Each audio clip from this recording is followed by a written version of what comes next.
Big boss Malayalam season 7 നിന്നും അങ്ങനെ Gizele evicted ആയിരിക്കുകയാണ്. ഇന്നലെ തന്നെ ഒനിയലിന്റെ കൂടെ എവിക്റ്റ് ആവുന്ന മറ്റൊരു മത്സരാർത്ഥി എന്ന് പറയുന്നത് ജിസേൽ ആണെന്ന് കേട്ടപ്പോൾ തന്നെ ഒരുവിധം എല്ലാവർക്കും അതൊരു അൺഫെയർ എവിക്ഷൻ ആയിട്ടാണ് തോന്നിയത്. കാരണം ഇനി പ്രത്യേകിച്ച് പറയേണ്ട കാര്യമൊന്നുമില്ല. ജിസേൽ എന്ന് പറയുന്ന മത്സരാർത്ഥി തുടക്കത്തിൽ അങ്ങനെ പ്രത്യേകിച്ച് ആർക്കും അങ്ങനെ ഇഷ്ടമുണ്ടായിരുന്നില്ല. പിന്നെ പതുക്കെയാണ് പുള്ളിക്കാരി പ്രേക്ഷകരുടെ മനസ്സിൽ ഇടം നേടി തുടങ്ങി. പിന്നീട് സ്റ്റേജിലേക്ക് ലാലേട്ടൻ ജിസേലിനെ വിളിക്കുന്നുണ്ട്. അപ്പൊ ജിസേൽ പറയുന്നുണ്ട് കുറച്ച് വീക്സ് ആയിട്ട് പുള്ളിക്കാരി കളിക്കുന്നില്ല എന്നുള്ളത് ജിസേലിന് തന്നെ അറിയാം. കാരണം എന്ന് വെച്ചാൽ മനസ്സിനെ അങ്ങോട്ട് പിടിച്ചെടുത്ത നിയന്ത്രിക്കാൻ കഴിയുന്നില്ല എന്നുള്ളത്. ലാലേട്ടനും ഓഡിയൻസിനെ നോക്കിയിട്ട് ചോദിക്കുന്നുണ്ട് കേട്ടോ ഈ എവിക്ഷനെ കുറിച്ച് എന്ത് ചെയ്യാനാണെന്നുള്ളത്. അങ്ങനെ ജിസേലിന് തൻ്റെ ജേർണി കാണിച്ചു കൊടുക്കുകയാണ് സ്ക്രീനിൽ.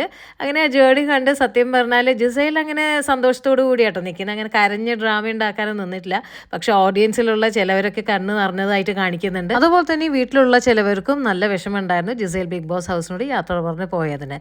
സത്യത്തിൽ ഇന്ന് ലാലേട്ടൻ പ്രത്യേകിച്ചിട്ട് പറയുന്നുണ്ട് ഈ ബിഗ് ബോസ് ഹൗസിൻ്റെ ഷോനെ കുറിച്ച് സംബന്ധിച്ചുള്ള എവിക്ഷൻ, പ്രത്യേകിച്ച് ഈ എവിക്ഷൻ ഈ ലീക്ക് ആവുന്നത് വളരെ ഒരു ബോറായിട്ടുള്ളൊരു സംഭവമാണ്. കാരണം എന്ന് വെച്ചാൽ ഈ ഒരു ജിസേലിനൊക്കെ പറയുന്നത് പ്രേക്ഷകർ ഒട്ടും വിചാരിക്കുന്നില്ല എവിക്റ്റായി പോകും. പകരം ഈ ഷോയ്ക്കൂടെ ആയിരുന്നു നമ്മളത് അറിഞ്ഞിരുന്നെങ്കിൽ ആ ഒരു സസ്പെൻസിന് കുറച്ചും കൂടി ഒരു രസം ഉണ്ടായേനെ. ഒരുപാട് അൺഫെയർ എവിക്ഷൻസ് നടന്നൊരു സീസണാണ്. ഇനി അങ്ങനത്തെ എവിക്ഷൻസ് ഒന്നും ഉണ്ടാവില്ലെന്ന് നമുക്ക് വിചാരിക്കാം. കാരണം കളിക്കുന്നവരല്ലേ ആ ബിഗ് ബോസ് ഹൗസിൽ ഇനി വേണ്ടത്.